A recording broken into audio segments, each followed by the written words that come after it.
بل د پښتو یو ډایلاګ دی خو د هغې نه دغه ملګری وایي چې مخکې دې د ټکر اواز وکړه نو هغې باندې به ټرای وکړو پیله وایي زړه مې د شګو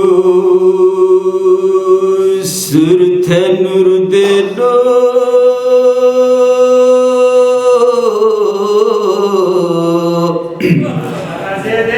او د بلتان باران ورود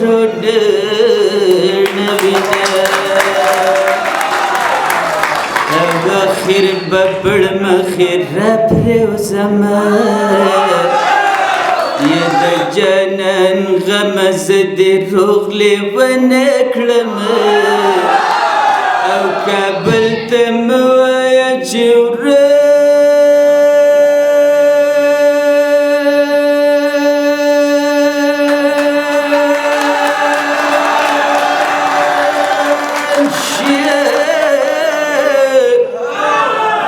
او د خاورو لاندې د پراته خسته مخونه او چې اول مرګ وي او بیا ژوندون وي کنه او چې رامعلوم وي د پردو خپلو نیتونه او کډې به چېرته ګرځوینه د باران شپه ده په بیابان شپه ده د مسافرو دی بس یو ډایلاګ دی د پښتو وایي دلربا ته د سپی سره بلکل سپی ښکارې سپی لالا ستاسو خور یم بل څوک نه یم ستاسو خور یم بس دلربا چې د نن نه بعد ما ته رورونوه او کومه جنۍ چې د خپل خانتان نه بغاوت وکړي که نه هغه د مرګ قابله شي د مرګه نو مې وژنې که نه لالا مې وژنې که نه زه د به پرېښې یم مې وژنې که نه مې وژنې دې پسې د ګلزار علم صاحب په اواز باندې به لږه ټرای وکړو هغه وایي چې او د لویو لویو قدرتونو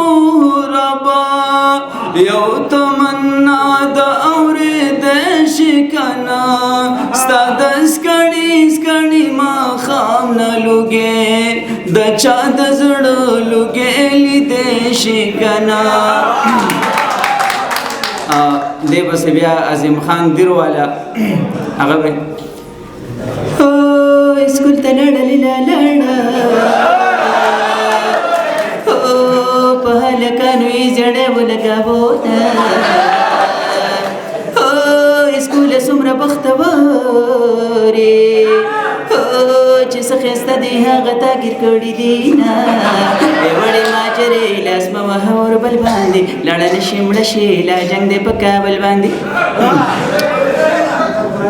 یو دوه ډایلاګ دی ټیم خو مختصر دی خو د پښتو یو ډایلاګ دی زوړ د نادیه ګل جهانګیر خان چې کله مړ شي نو نادیه ګلو ته بیا جاړي نو په دې اندازو ته جاړي د هغې په غېږ کې سر پروت وي هغه ورته چغې وایي نو ورته وایي ښایسته ښایسته سترګې وکړوه ښایسته ښایسته ښایسته او بل یو ډایلاګ دی د انډیا कोई काजल काजल मैं तुमसे शादी नहीं करना चाहता हूँ मैं तुमसे नफरत करता हूँ मैं किसी और से शादी करूँगा